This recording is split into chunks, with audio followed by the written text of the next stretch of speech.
Hello అండి. Video start చేసే ముందు చిన్న important note. Last 6 days health problem వలన మన ఛానల్‌లో కరెంట్ అఫైర్స్ అప్‌లోడ్ చేయలేదు. అయితే ఆ కరెంట్ అఫైర్స్‌ని కూడా రాబోయే వీడియోస్‌లో యాడ్ చేసి చెప్పడం జరుగుతుంది. దీనిని గమనించగలరు. అలాగే ఈ వీడియో నచ్చితే లైక్ చేయండి, షేర్ చేయండి, సబ్స్క్రైబ్ చేయడం మర్చిపోకండి. అలాగే మన టెలిగ్రామ్ ఛానల్‌లో జాయిన్ అవ్వండి. ఇక్కడ క్విక్ అప్డేట్స్‌తో పాటు ఎక్స్‌ట్రా కరెంట్ అఫైర్స్‌ని పోస్ట్ చేయడం జరుగుతుంది. టెలిగ్రామ్ లింక్ డిస్క్రిప్షన్‌లో ఇస్తాను. జాయిన్ అవ్వండి. ప్రధానమంత్రి ధనధాన్య కృషి యోజన భారతదేశ వ్యవసాయాన్ని అభివృద్ధి చేయడమే లక్ష్యంగా ప్రధానమంత్రి ధనధాన్య కృషి యోజన పథకాన్ని కేంద్ర ప్రభుత్వం ప్రారంభించింది. ఈ పథకాన్ని 2025-26 బడ్జెట్లో ప్రవేశపెట్టగా తాజాగా కేంద్ర ప్రభుత్వం ఆమోదం తెలిపింది. వచ్చే 6 సంవత్సరాల కాలం పాటు సంవత్సరానికి 24,000 కోట్లు ఈ పథకానికి ఖర్చు చేయనున్నారు. ఈ కార్యక్రమం ద్వారా మెరుగైన నీటిపారుదల మరియు నీటి నిల్వ, రుణ సదుపాయం మరియు స్థిరమైన పద్ధతుల ద్వారా వ్యవసాయ ఉత్పాదకతను పెంచడానికి దేశంలోని 100 వెనుకబడిన జిల్లాలను లక్ష్యంగా చేసుకుంది. ఇది 11 కేంద్ర మంత్రిత్వ శాఖల నుంచి 36 పథకాలను ఏకం చేసి వ్యవసాయానికి మద్దతు కల్పిస్తుంది. ఈ పథకానికి అర్హత సాధించడానికి జిల్లాలకు ఈ కింది అంశాలను పరిగణలోకి తీసుకుంటారు. అందులో మొదటిది 1 హెక్టార్ కంటే తక్కువ వ్యవసాయ ఉత్పత్తి ఉన్న జిల్లాలు. రెండవది సంవత్సరానికి పరిమిత పంట రకాలు లేదా తగినంత పంట చక్రాలు లేని ప్రాంతాలు. ఇక మూడవది రైతులకు ఆర్థిక వనరులు పరిమితంగా మాత్రమే లభించే ప్రాంతాలు.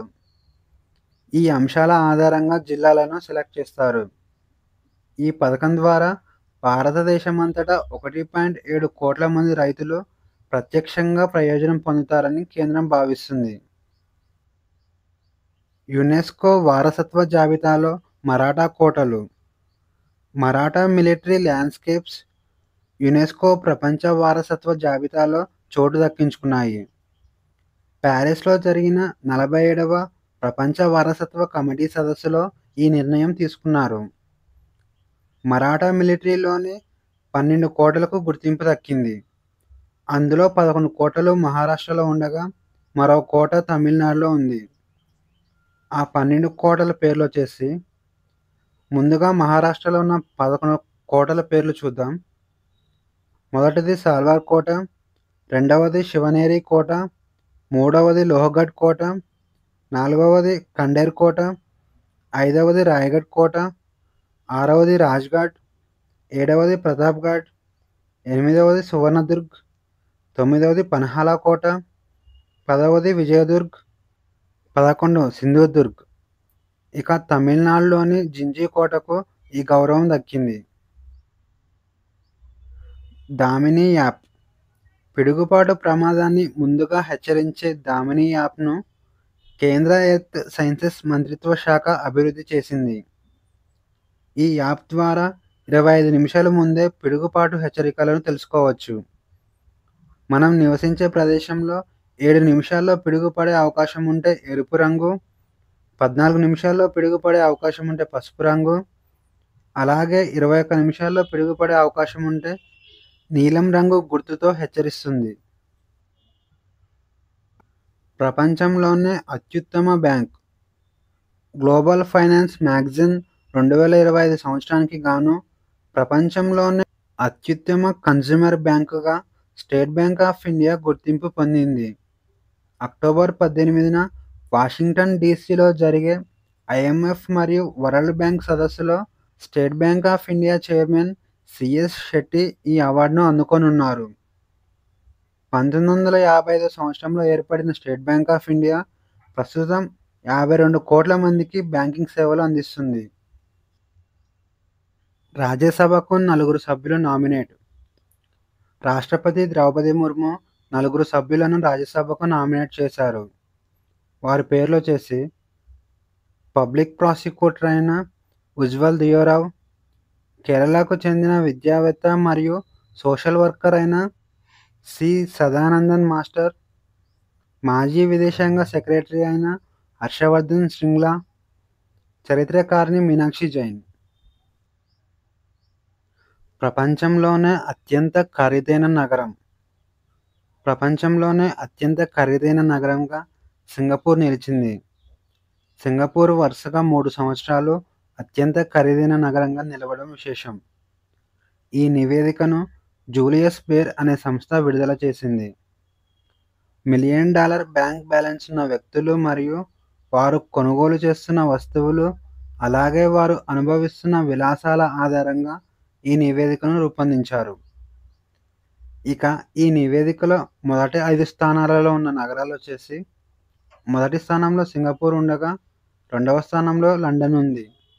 ఇక మూడవ స్థానంలో హాంకాంగ్, నాలుగవ స్థానంలో షాంఘై, ఐదవ స్థానంలో మొనాకో నగరాలు ఉన్నాయి. ఇక ఈరోజు క్వశ్చన్స్ వచ్చేసి, మధ్యప్రదేశ్లోని ఏ టైగర్ రిజర్వ్లో ఇటీవల మంకీ పజిల్ సీతాకోకచిలుక కనిపించింది?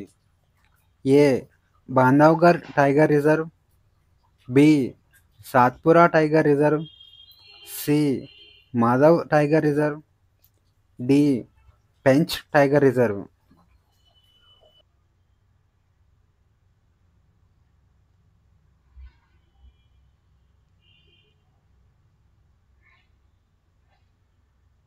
ఆన్సర్ వచ్చేసి option D, Pench tiger reserve. మధ్యప్రదేశ్లోని పెంచ్ టైగర్ రిజర్వ్లో మంకీ పజిల్ సీతాకోకచిలుక కనిపించింది. మంకీ పజిల్ సీతాకోకచిలుక శాస్త్రీయ నామం వచ్చేసి రతిండా అమోర్. వీటిని బ్లూ సీతాకోకచిలుకలు అని కూడా పిలుస్తారు. ప్రభుత్వ కార్యాలయాల్లో మహిళల శ్రేయస్సును ప్రోత్సహించడానికి మహిళా ఆరోగ్య కక్ష్ కార్యక్రమాన్ని ఎక్కడ ప్రారంభించబడింది? A. Mumbai, B. Delhi, C. Hyderabad, D. Chennai.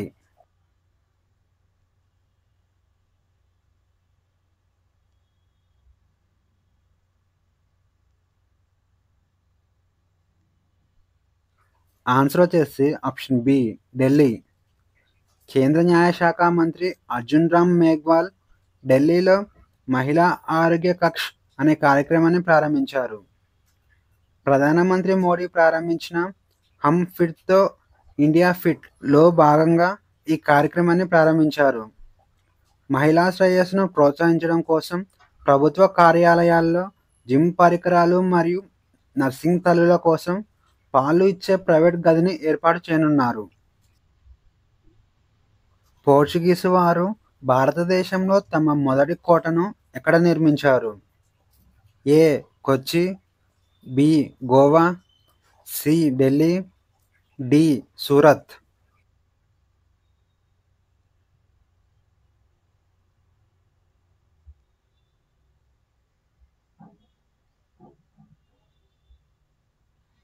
Answer వచ్చేసి ఆప్షన్ ఏ, కొచ్చి. పోర్చుగీసు వారు భారతదేశంలో తమ మొదటి కోటను 1503 సంవత్సరంలో కొచ్చిలో నిర్మించారు. పోర్చుగల్ రాజు ఇమాన్యుయల్ వన్ పేరు మీద పోర్ట్ ఇమాన్యుయల్ కోటను నిర్మించారు. కింది వాటిలో ఏ సంవత్సరంలో గాంధీ ఇర్విన్ ఒప్పందంపై సంతకం చేశారు? ఏ. 1939, బి. 1929, సి. 1931, డి. 1942.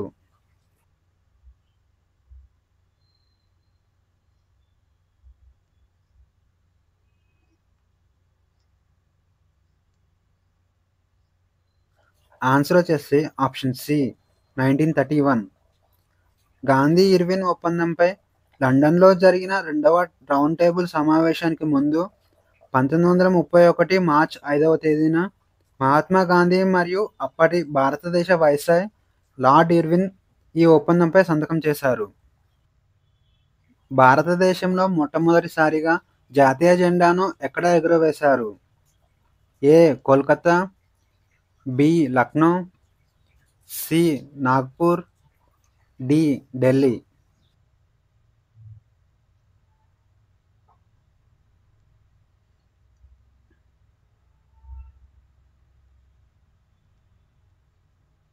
ఆన్సర్ వచ్చేసి ఆప్షన్ ఏ, కోల్కతా. 1906 ఆగస్టు 7వ తేదీన భారతదేశంలో మొట్టమొదటిసారిగా జాతీయ జెండాను కోల్కతాలో ఎగురవేశారు. ఈ వీడియో నచ్చితే లైక్ చేయండి, షేర్ చేయండి, సబ్స్క్రైబ్ చేయడం మర్చిపోకండి.